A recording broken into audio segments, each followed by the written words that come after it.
l'équipe est OK pour te suivre si elles ont l'objectif et si elles savent pourquoi elles le font. Les équipes sont toujours friandes d'avoir une organisation de travail qui a du sens. Tu me confirmes que ton équipe est autonome. La méthode fonctionne. Pouvoir réinvestir, ça doit être notre étoile du Nord. Au début, tu avais très peur de ne pas pouvoir payer tes salaires, de faire faillite et de même toi, de pas te payer du tout. Est-ce que là-dessus, t'es rassurée? Je projette de me payer à partir du 2e semestre. Tu as dû sortir de ta zone de confort. Oui, complètement. C'est une des valeurs que je pense être la plus sous-cotée dans la petite enfance. Tu as rempli 2 crèches en quelques mois. C'est quoi ta stratégie?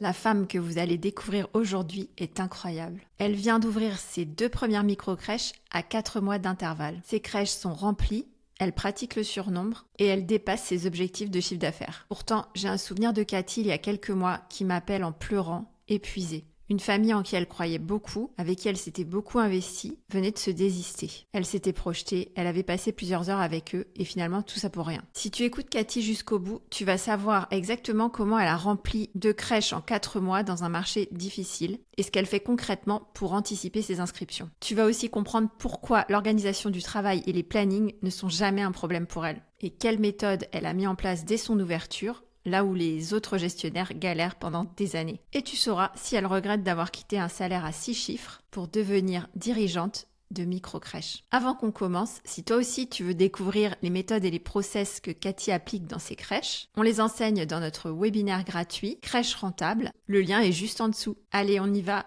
Voici Cathy. Cathy, tu diriges aujourd'hui les micro-crèches Les Bourgeons. C'est combien de crèches Les Bourgeons et combien de salariés, combien d'enfants accueillis? Alors nous aujourd'hui, les Bourgeons, c'est 2 crèches. On a 8 salariés et j'ai un peu plus d'une trentaine d'enfants. Tu m'as dit que tu étais dans la section des bébés.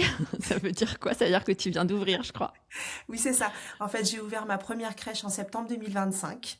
Ouais. Et 3 semaines après l'ouverture de la première, j'étais sur le chantier de la deuxième qui a ouvert en janvier 2026. Exactement. J'ai enchaîné les bébés Enchaîner les bébés. et je suis un petit bébé dans le secteur, T'es effectivement. un bébé dans le secteur. Alors, je fais semblant que je suis pas au courant, mais en fait, on a travaillé ensemble sur tes ouvertures, donc je connais très bien les Bourgeons. Avant les crèches, tu étais DAF dans un groupe pharmaceutique. Tu avais la sécurité de l'emploi, tu étais cadre, tu avais un salaire à 6 chiffres, je pense. Et tu as quand même décidé de tout arrêter pour te reconvertir dans un secteur, le secteur du CAR, qui n'est pas réputé pour être le plus rémunérateur. Qu'est-ce qui s'est passé dans ta tête à ce moment-là? Alors, tout démarre en 2007. Donc, on a cette année en commun. On n'a pas Ouais. commencé exactement pareil. Je sortais d'école de commerce et j'avais cette envie d'ouvrir des crèches. Je crois que j'ai fait ce que mes parents m'ont demandé de faire. Donc, j'ai poursuivi dans la lignée de mes études. Moi, j'ai fait une formation d'école de commerce et j'ai commencé en contrôle de gestion. Et ma carrière m'a emmenée jusqu'à un poste de direction financière, poste que j'ai adoré, partie de ma carrière que j'ai embrassée et grâce à laquelle je suis là aujourd'hui, il faut quand même le dire. Et arrivé à un moment, j'aime pas moi parler de reconversion, j'aime plutôt parler de réalignement. J'avais besoin de me réaligner avec mes valeurs, ce qui faisait battre mon petit cœur et vraiment cette empreinte que je voudrais laisser, que je veux laisser. Et j'ai un mot qui est très important alors dans l'accompagnement que j'ai fait avec mes équipes et puis aussi dans toutes les relations que j'ai eues avec mes pairs avant, c'est la transmission. Et Ouais. j'avais à cœur de transmettre ce que je savais faire, ce que je voulais faire, surtout sur du jeune enfant. Et j'avais 2 possibilités, la voie de la crèche ou potentiellement une autre voie, toujours dans la finance. Et j'ai décidé d'ancrer mon rêve dans ma réalité. Donc je me suis Ouais. dit, allez, on le tente. Allez, vas-y. Ouais, on le Tout. tente. C'est ça. Bon, ça n'a pas dû être facile parce que je sais que tu as mis un petit peu de temps quand même. C'était pas du jour au lendemain. Donc, tu y pensais déjà en 2007. Et là, quand tu as quitté ton poste, il y a eu une période intense où tu t'es préparé, etc. C'est pas venu comme ça du jour au lendemain. Je pense que ton mari, il a dû flipper aussi, non? Quand tu lui as dit, oublie mon salaire, chérie, je me lance dans l'entrepreneuriat et je vais pas ouvrir une multinationale, je vais ouvrir une micro-crèche. Alors c'est là où j'ai la chance d'avoir un premier cercle extrêmement fort. C'est qu'il m'a dit, tu veux le tenter? Vas-y, tente-le, je suis là. Vas-y. Donc, Ok. Donc, j'avais un appui. déjà un appui. J'avais aussi quelque part une forme de sécurité parce que tu as raison, quand j'ai quitté ce précédent, enfin ce monde d'avant, je suis pas partie du jour au lendemain. Ce projet, il a mis du temps. Déjà dans ma tête et puis après j'ai voulu interviewer des personnes qui avaient déjà fait ça, qui étaient déjà dans le métier sur différents postes, des personnes qui étaient sur le terrain, des personnes dirigeantes, des personnes gestionnaires, des personnes encadrantes, Mhm. pour me faire une idée. Mais je crois que faut pas trop se poser de questions. C'est-à-dire qu'il y a une partie de moi qui était très déterminée et en même temps très organisée, à savoir où Mhm. est-ce que je devais mettre les pieds. Et il y a peut-être, allez, chez moi peut-être 10 ou 20%, chez d'autres peut-être plus. Je vais pas dire de folie, mais de Mhm. dire, allez, on apprendra en commençant à Ouais. courir, tu verras. Et Peut-être un c'est petit grain comme de folie ça. quand même, hein. Alors, je pense que la vie doit être parsemée de ça, parce que Mm. sinon elle serait pas jolie. Ben Et voilà, c'est le sel de la vie, t'as raison. Et puis t'en as rajouté une couche parce que bah tu t'es dit, allez, j'ouvre pas une micro-crèche, mais j'en ouvre deux dès le départ. Est-ce que ça t'a fait peur et pourquoi t'as décidé de te lancer si fort dès le début? Et puis bah peut-être tu peux nous dire aussi comment t'as dépassé cette peur. le projet de départ, c'était dans les 2 ans, 2, 3 ans, on va Oui, je dire. m'en souviens. Donc, je m'étais organisée, financièrement parlant, personnellement, professionnellement, pour pouvoir engager potentiellement deux sur les 2, 3 premières années. La première est arrivée, une occasion que je pouvais pas laisser passer, et la deuxième est arrivée encore plus rapidement que la première, puisque à force de toquer à toutes les portes et à dire à qui voulait bien l'entendre que je souhaitais ouvrir des crèches, Mm. à un moment, je pense que les planètes font que l'information, elle Bah, peut venir à toi aussi. ouais, alors en t'écoutant, on a l'impression que les choses elles arrivent vers toi. Tu dis c'est arrivé et tout ça, mais en fait, moi je te connais, t'y es allé à fond, hein. Personne n'est venu toquer à ta porte pour te dire Alors, tenez, il y a un projet. Et je me souviens qu'effectivement, quand on en parlait au début, tu disais ben, je me donne 2 3 ans, etc. Et puis en fait, ça fait son chemin aussi. C'est-à-dire que tu mûris les idées. Nous, on t'a dit bah, pourquoi attendre aussi longtemps. Tu as une certaine capacité de travail qui est quand même élevée. Tu es déjà quelqu'un voilà, de très organisé, etc., etc. Il y avait quand même des choses qui faisaient qu'on sentait que tu étais capable de le faire assez vite. Et finalement, le local, tu l'as trouvé, pas par hasard, je pense quand même. Mais bon, ça, c'est aussi Cathy. Ton caractère, c'est que tu as toujours un petit peu ce syndrome de l'imposteur et tu as tout le temps un peu l'impression que bah, c'est pas grâce à ton talent, mais en fait, tu y es quand même pour beaucoup. Donc ça, c'est vrai que voilà, les choses ne sont pas arrivées. Tu as énormément travaillé. quand je dis l'alignement de planètes, c'est que bon, évidemment, quand tu es toute petite et que tu n'existes pas, il faut faire du bruit. Donc, j'ai dit à qui voulait bien l'entendre, effectivement, que je cherchais des locaux. Donc, je crois que j'ai une trentaine d'agents immobiliers, des promoteurs, donc j'ai toqué, j'ai Ouais. toqué. Là où, quand tu viens du salariat, c'est pas forcément le mindset que tu as. C'est-à-dire Ouais. que tu es dans Ouais, ta ouais, case, t'as dû tu, sortir tu, de ta zone de confort. ah bah complètement, oui, oui, complètement. Et aujourd'hui, je le sais, si on demande pas, euh, les gens viennent pas à nous. Donc il faut se battre, Faut aller mais le chercher, ouais. faut aller le chercher, faut aller le chercher. Et ça, tu l'as fait. Bon, je témoigne, tu as vraiment énormément travaillé. Alors, quand on t'a connu, tu es arrivé avec un profil quand même particulier, hein. Tu as un profil que beaucoup de gestionnaires aimeraient avoir puisque tu as géré des budgets, tu as managé des équipes, tu connais les tableaux financiers comme le fond de ta poche. Avec un tel bagage, bon, tu es quand même venu nous voir, donc ça peut paraître surprenant. Moi, je pense que c'est une marque d'humilité. C'est une des valeurs que je pense être la plus sous-cotée dans la petite enfance, dans les crèches, l'humilité. Est-ce que là-dessus, tu as quelque chose à dire sur bah, cette volonté d'aller chercher l'info On dit souvent que le financier est derrière ces chiffres. Moi, je me définissais jamais comme ça. Je me suis jamais définie comme ça. Oui, il est plus simple pour moi de faire des projections financières, de me poser sur des tableaux, d'anticiper des charges et des revenus. Mais ça a été ma vie pendant plus de 15 ans. Donc oui, c'est une compétence que j'ai acquise.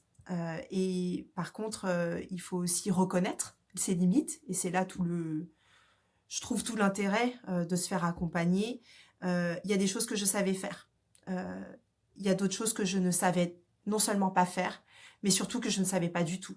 Le secteur de la petite enfance, le milieu de la petite enfance, c'était un secteur inconnu pour moi. Donc j'avais besoin, d'avoir des infos, et deux, surtout, et c'est vraiment cet accompagnement-là que j'ai trouvé avec Aurélie et toi, de faire gagner, je vais pas dire des mois, je vais dire des années. On réinvente pas la roue, moi je réinvente pas l'eau chaude. L'objectif c'est ça, et avoir Ouais. le projet solide qui date d'il y a vraiment très longtemps et de démarrer vite, et ben ça se prépare. Et Mm. au même titre que on peut pas aller devant des investisseurs ou des banquiers, ou en tout cas aller chercher comment dire des financements en ne s'étant pas préparé et en n'ayant pas préparé son budget. On peut pas partir sur un projet aussi colossal que l'ouverture d'une crèche sans pour moi un minimum d'accompagnement. Ou en tout cas, moi, c'est ce que j'ai voulu Ouais. faire. Et je trouve que l'accompagnement était extrêmement complémentaire sur tout ce qu'Aurélie a pu apporter avec l'expertise qu'elle avait, sur ce que toi, tu as pu apporter avec l'expertise que tu as. Et surtout, moi, j'ai pas eu affaire à deux consultantes ou à deux coachs. J'ai eu affaire à deux humains qui, dans ce triptyque, m'a beaucoup apporté. Donc, on a beaucoup discuté. On Et a donc, été une équipe. complètement. Et je le dis aujourd'hui, hein, j'ai mon équipe salariée, mais j'ai aussi toute mon équipe de prestataires, de consultants, de fournisseurs, Ouais. parce que c'est un écosystème qui fonctionne avec toutes les parties prenantes. On peut pas travailler les uns sans les autres. C'est impossible. C'est très important ce que tu dis, je pense, pour les gestionnaires qui nous écoutent, parce que en ce moment, bon, on en parle depuis très longtemps, mais on le ressent beaucoup en ce moment, cette solitude, cet isolement. Il est très lourd à porter quand le secteur est en crise. Quand ça va, quand les finances sont un peu plus larges, peut-être qu'on le sent moins. Mais à l'heure où les crèches sont en difficulté, quand on est dans l'adversité, se sentir seul, c'est vraiment dur. Et je pense que c'est important ce que tu dis. Et en tout cas, effectivement, nous, ce qu'on essaie de recréer avec les dirigeants avec qui on travaille, c'est cet esprit d'équipe, comme avec des freelances, comme voilà, avec les personnes avec qui on travaille en général. Alors, un sujet qui tourne en boucle chez les gestionnaires, c'est justement ce dont tu parles, l'organisation de travail. Et on peut résumer ça de façon très simpliste, hein, en disant c'est le sujet des plannings. Bon, bien sûr, c'est beaucoup plus large que ça, tu le sais. Tu as peut-être entendu Nathalie dans un épisode récent, une autre dirigeante qui témoigne de comment elle a fait pour réduire drastiquement le temps qu'elle passait sur ses plannings. Moi-même, je me souviens quand j'ai ouvert ma première micro-crèche, pendant des mois, j'ai eu des questions sur le planning, des demandes, des changements, des ajustements. On a un peu essayé toutes les recettes pour réinventer le truc. Et je me dis après coup maintenant, mais comment j'ai pu perdre autant de temps? Donc, est-ce que toi, après ces 8 premiers mois, enfin c'est ton 8e mois là qui démarre, est-ce que c'est un sujet qui peut être parfois douloureux pour toi aussi? Et comment est-ce que tu vis le sujet de l'organisation du travail et des plannings? Douloureux, pas du tout. C'est-à-dire que, alors, je te dis pas du tout sur le 8e mois, sur les 2 premiers mois, j'étais à tâtons. T'as Alors, tâtonné, à ouais. tâtons, pas parce que je n'avais pas la méthode, puisque la méthode m'avait été donnée, à tâtons à me dire, est-ce que je fais bien? Est-ce que c'est comme ça que j'ai envie de travailler? Est-ce que l'équipe sera OK pour me suivre? Et très Mm. rapidement, je me suis rendu compte que l'équipe est OK pour te suivre si elles ont l'objectif et si elles savent pourquoi elles le font. Je suis pour la spécialisation dans mes crèches, donc il n'y a pas un bout du planning où ça commence à telle heure et puis le lendemain ça change et puis la semaine d'après ça change. Je travaille en référence, donc j'ai mes référentes du matin et du soir qui sont en alternance de telle sorte que les parents puissent voir leurs référentes et avoir un moment privilégié le matin, au moins une semaine sur deux. J'ai 4 professionnels dans chacune de mes crèches. Les deux autres professionnels sont en horaire fixe Mhm. sur le milieu de journée. Passer les 2 premiers mois, après on le sait, donc il y a un copier-coller assez simple qui se fait. Et s'il y a des modifications de planning, c'est à ce moment-là que ma directrice intervient, puisque évidemment maintenant on les fait conjointement, voire elle les fait seule. Et moi je valide derrière parce qu'il peut y avoir aussi dans la vie des membres de l'équipe des moments où elles ont besoin Bah, à la bien sûr. marge de modifier. Et je suis Ouais, quand hyper c'est le OK père de avec ça. nuit ou voilà. Oui. Effectivement, je comprends, bien ce que tu dis puisque c'est le planning que moi j'applique. Donc toi, ça marche, les équipes, tu confirmes, après coup qu'elles suivent et je pense qu'il y a aussi cette notion d'assertivité quand on est dirigeant. C'est-à-dire comme tu dis, bah, si j'arrive à bien expliquer pourquoi on fait les choses, bah, en fait les équipes sont toujours, friandes d'avoir une organisation de travail qui a du sens. Elles sont pas aussi égoïstes qu'on le croit, c'est-à-dire que les gens ne cherchent pas forcément leur confort personnel. Ce qu'ils recherchent, c'est d'avoir un métier qui a du sens et de le faire d'une manière qui est, comme tu disais, alignée avec bah, pourquoi ils ont fait ce métier. S'ils l'ont fait pour l'enfant, c'est probablement qu'ils ont envie de faire un travail d'une manière qui est utile à l'enfant. Et donc, si en fait on fait des plannings qui sont trop éloignés du besoin de service, on ne répond pas aux besoins de l'enfant. Est-ce que c'est ça que tu es en train de me dire? Est-ce que c'est ce qu'elles ont compris? Et est-ce que tu as l'impression que là-dessus, vous arrivez à bien bah, travailler dans la même direction? C'est ce que j'ai dit la première journée où je les ai reçus en journée pédagogique. On part de l'enfant. L'enfant est accompagné du parent. Le parent est accompagné par l'équipe. Et puis, moi, j'aime pas me situer à l'extérieur de cette équipe. Donc, on est en cercle concentrique. Je suis vraiment à l'intérieur de l'équipe. C'est juste qu'on a des rôles et des responsabilités différentes. Donc, à partir du moment où on explique ça, que le cœur et le centre, ça reste l'enfant, toute l'organisation du travail, elle est autour de l'enfant. J'ai un planning à 4 et j'ai 4 plannings à 3 au cas où il y en ait une qui n'est pas là. Donc, elles savent Ouais. sur quoi elles s'engagent au départ. Et le jour où il y a un impondérable, parce que ça arrive, évidemment, et c'est des choses qu'on ne peut pas prévoir, le fait d'actionner tout de suite le téléphone en disant, voilà, on passe sur le planning à 3, personne n'est étonné. Ça marche. La méthode fonctionne. Moi, j'aime bien quand on me confirme ça, même si bon, je l'ai confirmé pendant des années, mais à chaque fois que ça marche sur le terrain, je suis contente. La méthode La fonctionne. méthode fonctionne. Voilà, Nathalie disait le planning dégradé, hein, toi tu dis le planning à 3. Moi je disais plutôt le planning à 3 parce que dégradé, j'ai l'impression qu'on est en temps de guerre là, et Oui. du coup ça me fait peur, mais, mais c'est un peu ça. Donc on a les scénarios d'absence, on applique, on a une organisation de travail à 3, une organisation de travail à 4 et ça gère. Tu me confirmes que ton équipe est autonome, qu'elles n'ont pas besoin que tu appelles des intérimaires dans tous les sens et que depuis 8 mois il n'y a pas eu ce genre de problématique. Non, j'ai pas fait appel à du personnel extérieur. Après, je suis consciente que on peut le faire. Après, c'est toujours des questions de choix. Est-ce qu'on fait temporairement à 3 et on replace l'enfant au centre parce que c'est 3 adultes, dont 2 souvent référents qui sont là pour accompagner les enfants? Est-ce que on catapulte une quatrième personne qu'on ne connaît pas, qui connaît pas les habitudes des enfants? C'est toujours des questions à se poser. J'ai peut-être pas bien fait, ou j'ai peut-être bien fait à certains moments, de dire on reste à 3, on se serre les coudes, et moi je viens. Je peux être en support aussi, un peu à la volée, donc pas dans l'encadrement, mais il y a d'autres choses que je peux faire pour relayer la Mm. directrice par exemple. Je pense que c'est important ce que tu dis parce que souvent on peut s'imaginer que si on prend pas d'intérimaire, c'est pour des soucis d'économie. En réalité, non, on préfère payer des heures supplémentaires à nos salariés comme c'est prévu dans notre planning à 3 parce qu'en fait elles connaissent les enfants, elles connaissent les process et donc les intérimaires souvent c'est quand même assez décevant et assez difficile. Il faut s'adapter, elles savent pas non plus, elles doivent s'adapter aussi. Enfin c'est difficile pour tout le monde. Et c'est un surcoût qui n'en vaut pas forcément la chandelle. En tout cas, c'est intéressant dans ton process d'accueil des salariés. Je le dis souvent dans les process d'onboarding, ça démarre pas le premier jour du contrat, ça démarre à l'entretien. Et la personne, ben, il faut qu'elle comprenne son engagement. Il faut qu'elle comprenne l'engagement de l'employeur et l'engagement réciproque. Donc, je pense que c'est un point très important pour que la relation après se passe bien. Je sais aussi que tu attaches énormément d'importance à la qualité d'accueil et à la qualité de vie au travail.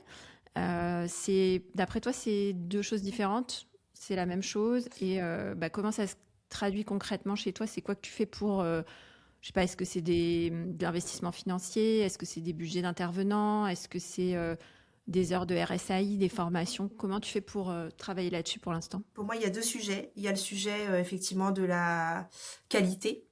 Et il y a du sujet de la qualité de vie au travail. Pour moi, le sujet de la qualité de vie au travail, il s'intègre dans la qualité. C'est ce que je dis. Moi, je souhaite faire de la qualité. Et c'est pas un mot marketing pour dire que je veux me démarquer des autres. C'est quelque chose de très profond et de très ancré chez moi. Et faire la qualité, c'est accueillir de la meilleure manière toutes les personnes qui passent la porte. Donc les personnes qui passent la porte, c'est la nounou qui vient chercher un enfant parce que les parents ne peuvent pas à ces horaires-là. C'est mon prestataire de ménage qui vient et qui retrouve une crèche avec exactement le protocole qu'on avait décidé ensemble. C'est mon équipe qui ont une salle de pause, sympa pour qu'elles puissent ressourcer pendant l'heure de pause qu'elles ont. Des locaux qui sont neufs, qui sont pensés pour elles, qui sont pensés pour l'organisation des enfants.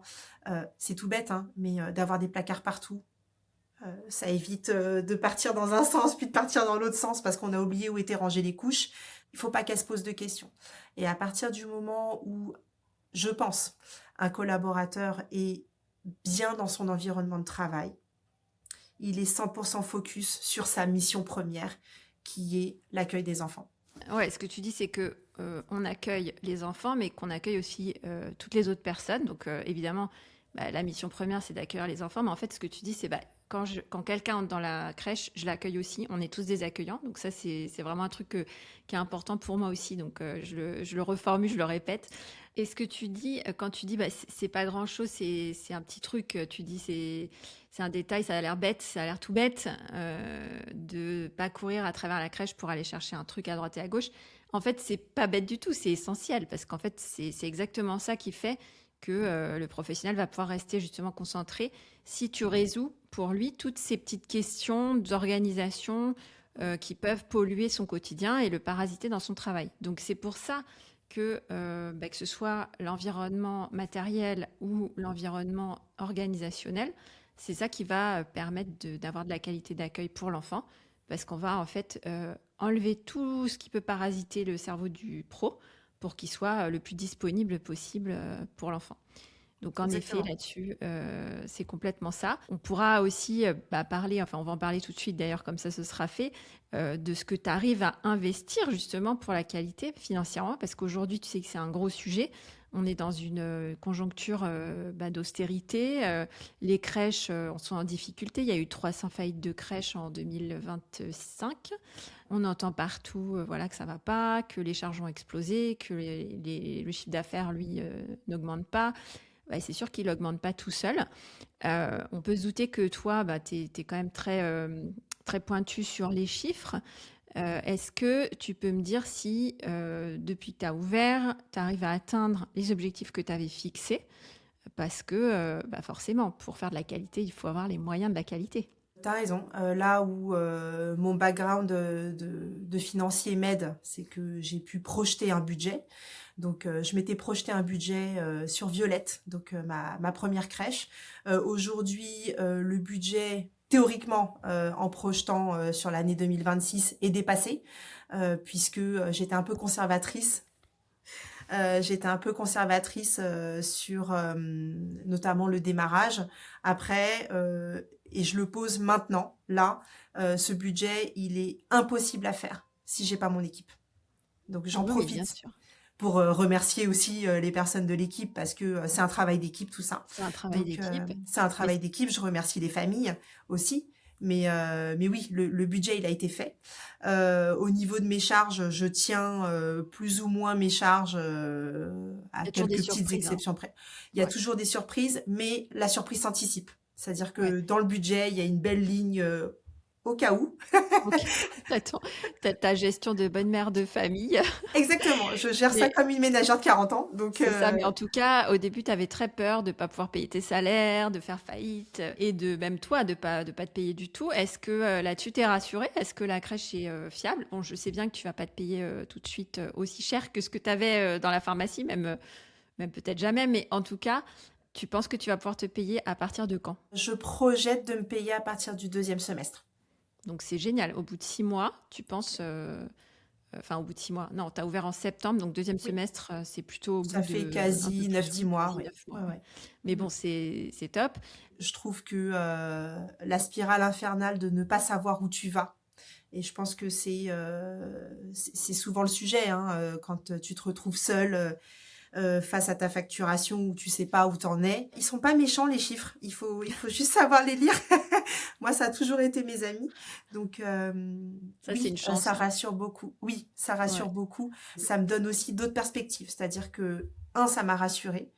Et maintenant, ça me donne des perspectives. Et je travaille avec ma directrice pour ça, de dire, OK, qu'est-ce qu'on fait? De quoi les équipes ont besoin? On a eu des parents qui nous ont demandé s'il était possible d'avoir accès à des interventions sur les pleurs des enfants, sur un accompagnement à la vie à trois. Donc, c'est des sujets qu'on prend, dont on discute très souvent avec la directrice de Violette, pour que cet argent-là soit réinvesti, toujours pour garder l'enfant au centre et pour améliorer Ouais. continuellement cet accueil.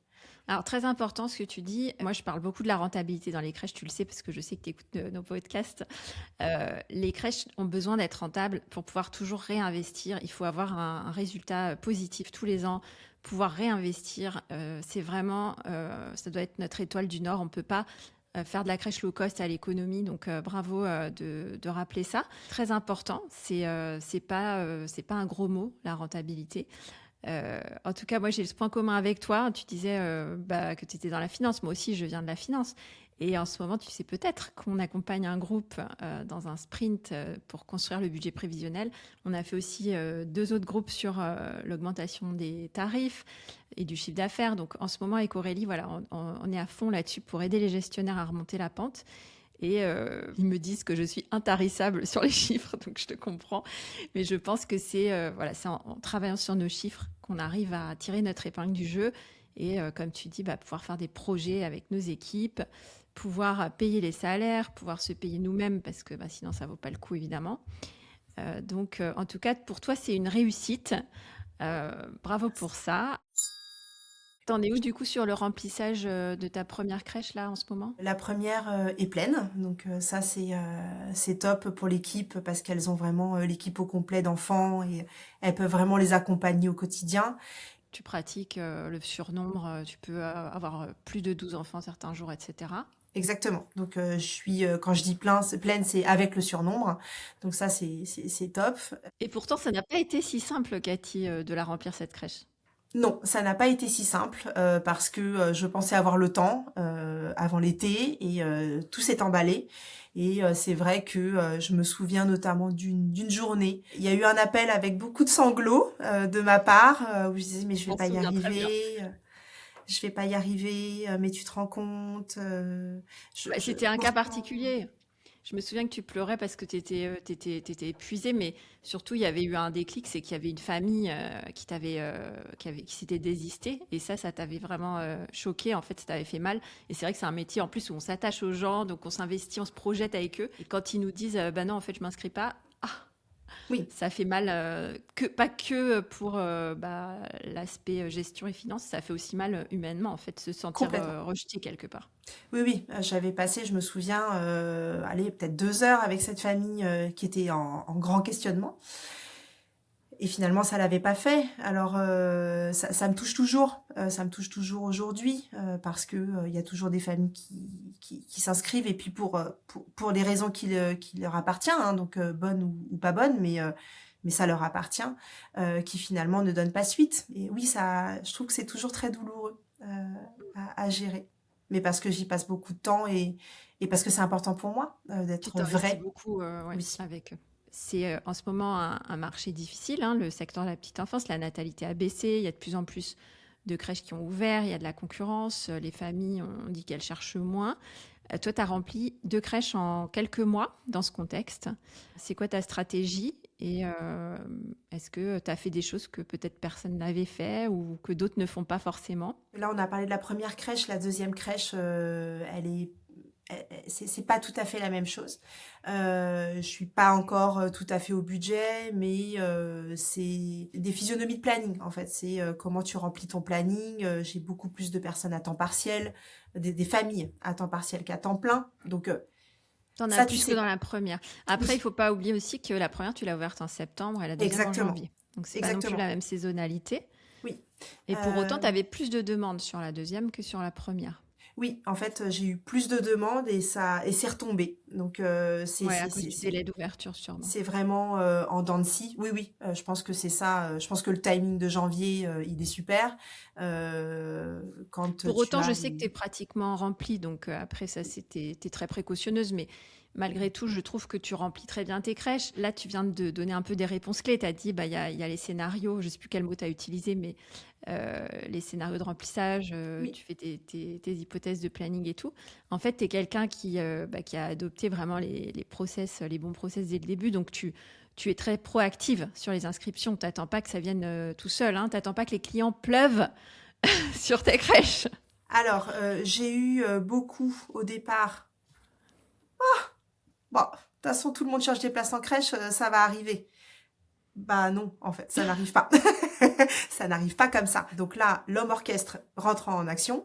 Donc faire des appels, aller voir les mairies, potentiellement aussi aller voir des confrères ou des consoeurs, parce que on travaille tous pour la même mission. Et ce métier est très important, parce que sans les crèches, les parents ne pourraient pas œuvrer à l'économie, à leur développement personnel, à leur développement professionnel. Donc c'est un point de passage qui est hyper clé et très important dans la vie d'un parent, de pouvoir trouver une place d'accueil en crèche ou ailleurs. Et là, j'ai fait du porte-à-porte. J'ai mis des flyers dans des boîtes aux lettres. Je suis allée voir des commerçants. Je m'en souviens, Euh, on te mettait la pression dans WhatsApp.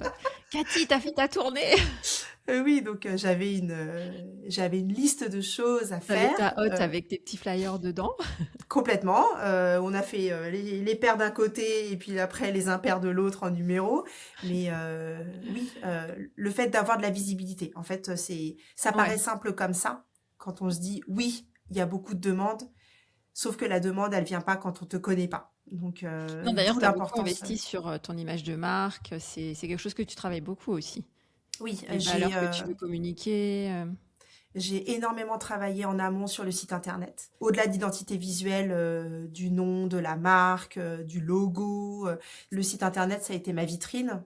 Et c'est comment je peux transmettre l'essence de mon projet sur un site sans que les gens me connaissent finalement et qui pourrait les appeler à m'appeler, Qu'est-ce qui être compte pour intéressés. toi et que les personnes, ça doit compter pour eux aussi, qui vont Oui, retrouver en fait comme valeur commune.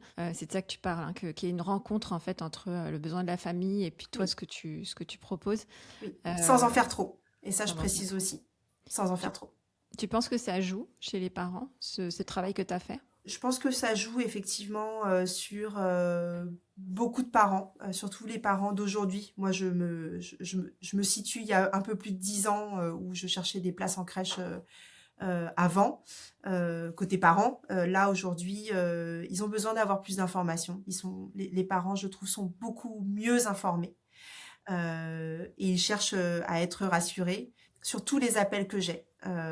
Donc, des parents qui viendraient ou pas dans la crèche, je passe en moyenne entre une demi-heure et une heure avec eux, avant même qu'ils visitent la crèche ou qu'il y ait une envie de jour potentiellement de planning. Donc, j'accueille toujours les parents par téléphone. Ouais, ce que tu confirmes, c'est qu'il y a un réel investissement, entre guillemets, hein, c'est un gros mot, mais un investissement commercial. Et que c'est un peu le nerf de la guerre, hein. Si on n'a pas de clients, de toute façon, on n'aura pas de chiffre d'affaires et on ne pourra pas payer la crèche. Donc ça sert à rien. Donc il faut vraiment y aller. C'est un conseil que tu donnes. Une dernière question pour clôturer. Donc ce sera un peu la question de conclusion. Est-ce qu'il y a eu un moment où tu as eu envie de tout arrêter, de tout lâcher, où t'as eu le doute, quoi? Tu t'es dit, je doute très, très, très, très fort. Et qu'est-ce qui t'a Euh, fait tenir à ce moment-là? un moment ou des moments, oui, il y a eu plusieurs, il y a eu plusieurs moments où je me suis dit, Mais mais qu'est-ce qu'est-ce que que j'ai t'as fait? fait? Qu'est-ce que j'ai fait? Et ce moment-là, il est balayé assez rapidement. Et je reviens sur ce que je te disais tout à l'heure, assez rapidement sur le socle personnel que j'ai, euh, où j'ai été très bien accompagnée, où je suis épaulée dans toute cette démarche aussi entrepreneuriale. Donc oui, il y a des moments où j'étais dans le dur, il y a des moments où je me suis dit mais pourquoi? Mais pourquoi j'ai la sensation d'avoir bien fait et en fait là aujourd'hui ça veut pas, mais c'est toute la semaine en fait où ça n'allait pas et après tu as des éclaircies d'enfants, de parents, des membres de l'équipe qui te font remettre sur le chemin en disant bah, en fait si, je sais pourquoi je le fais et et on se donne Et un on petit coup fonce. d'énergie et puis on boit une petite boisson préférée et puis après on repart. Voilà.